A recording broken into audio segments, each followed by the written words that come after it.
Good morning, friends. Today I am going to read a book about George Washington Carver. We heard about him yesterday in our ABCs of Black History, but it was just a little bit. This book is all about him.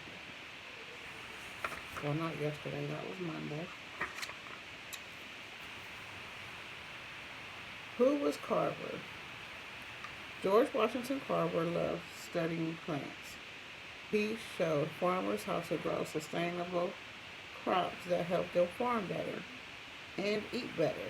He also found that hundreds of things could be made from peanut plants. Growing peanuts helped farmers earn money.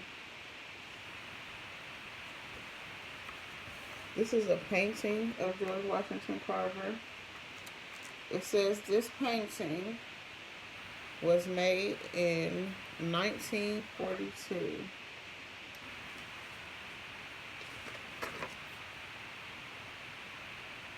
In Carver's time, life was hard for many black people in the United States. They did not have the same rights as white people. Carver felt that this was wrong. He used his ideas about farming to help change people's lives. Many black farmers were too poor to buy their own land. Instead, they had to rent it. They paid the owner a share of their crops. This is a picture of what their living space and their little farms looked like back a long time ago. Carver was one of the most famous African Americans of his time. That's a real picture of him in a greenhouse.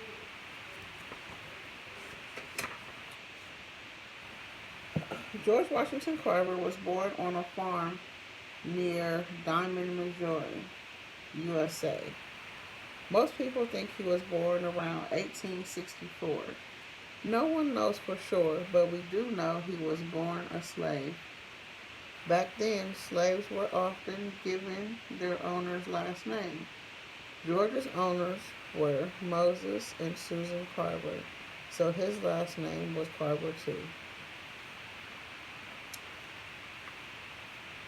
It says the cabin where Carver lived as a boy is gone. This outline photo above was built later to show how small it was, and the sketch was drawn by Carver. It shows how he remembers the cabin.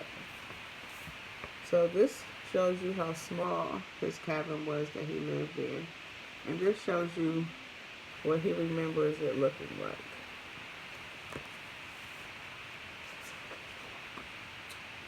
One night, men kidnapped baby George Carver and his mother. He was returned to the farm, but his mother was not. Soon after slavery ended, Moses and Susan Carver decided to raise George as a boy. He loved to explore the farm.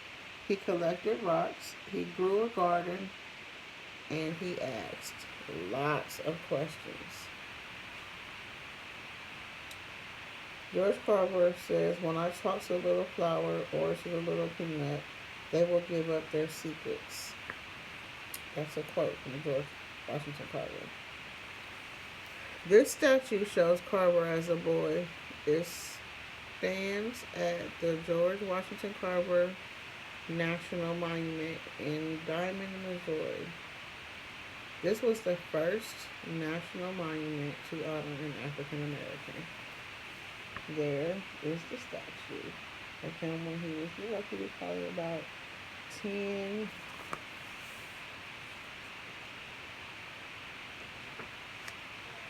Carver grew up in the Midwestern United States during the 1870s. Back then, many things were different from how they are today. Back then, transportation, many people traveled on foot in wagons pulled by horses or by steamboats or trains. Money, most free slaves had little or no money. They often traded for things they needed.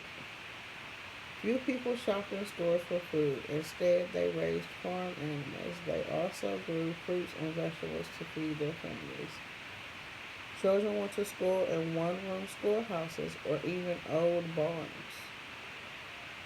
In 1872, Ulysses S. Grant was re-elected President of the United States, and children spent time outdoors and played with handmade toys. So this is what their transportation looked like. This is their school. That's Ulysses S. Grant. This is the kind of toys that they made and played with.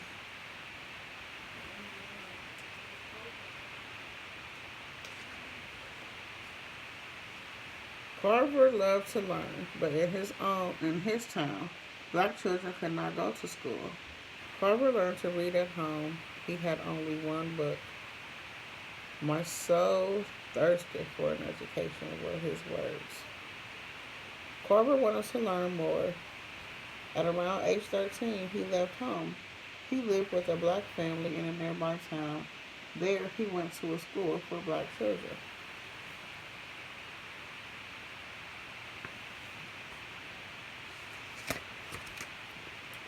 Later, Carver wanted to go to college. Many black Americans still faced racism. One school would not let Carver in because he was black, but he didn't give up. He became the first black student at Ohio State College. He studied agriculture. In 1894, Carver got his degree from Iowa State College. This is the college that he went to. And that's him when he graduated from college.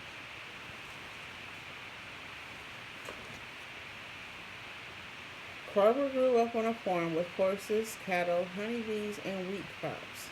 As a boy, Carver helped people with their sick plants. They called him the plant doctor. The U.S. Navy named two ships after Carver.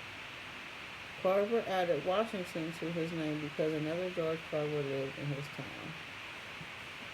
Carver loved art. He made paint from berries. He tied twigs together for a brush. And 3 U.S. presidents asked for Carver's advice on farming.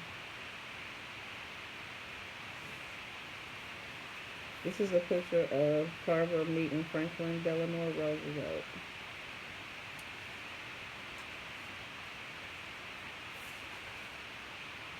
And this is a picture of him around the time, I guess, when he changed his name to Washington.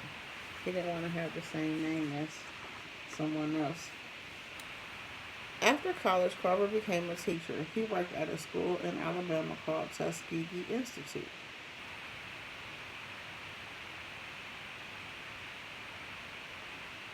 Carver sits with his fellow teachers at Tuskegee Institute. In this picture, this is Carver right here, and those are other teachers at the school where he taught at. There he did important work with plants. He found many new ways to use sweet potatoes and soybeans.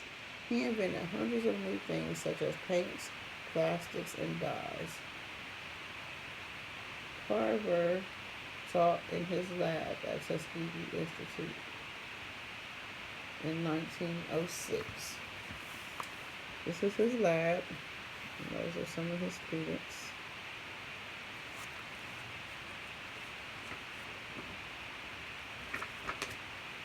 He also wanted to help farmers. He built a classroom on a wagon. It was pulled by mules. He drove the wagon to nearby farms to teach about agriculture. This was his first wagon classroom. This was the first wagon classroom that he used. That's his first wagon classroom right here. And most farmers couldn't come to Carver's classroom, so Carver wanted to bring his ideas to them. There's a picture of him on somebody's farm, helping somebody out. Carver thought that planting peanuts could help farmers too. Peanut plants would keep the soil healthy. Farmers could also sell this crop to earn more money.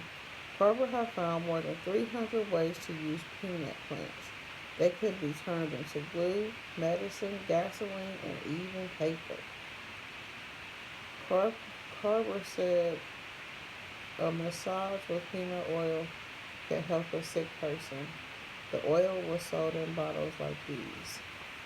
So these are the bottles that they sold peanut oil in. And those are peanut plants.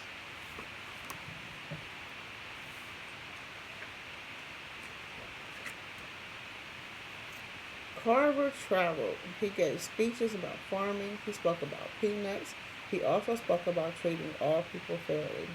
In 1921, he spoke to the U.S. Congress. Some people in Congress didn't want to listen to a black man, but he had good ideas. Finally, Congress listened. They shared his ideas with others. A quote from Carver: I want to feel that my life has been of some service to my fellow man. Oh, I can show you the picture. Sorry, guys.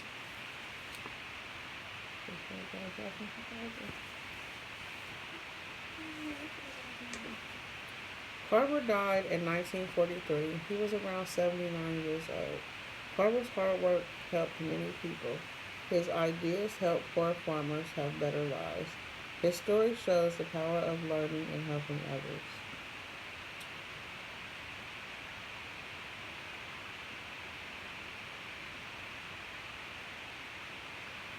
Okay, this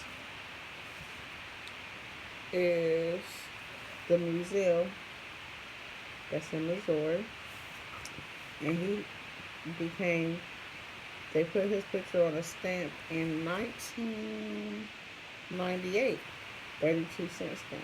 I didn't think it was that long ago. These pictures show up close views of items from George Washington Carver's time.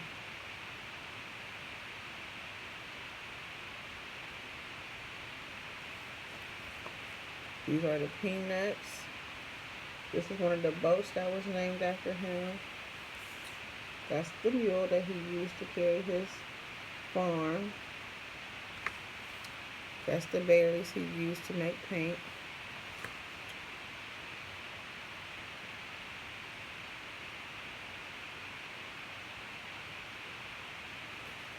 And this shows how he loved to read about farming. Well, that's the end of my story, guys. I hope you enjoyed it and I hope you learned something about George Washington Carver. He was a good man. He loved helping people. It's nice to help people. I like helping people too. Have a great day, guys.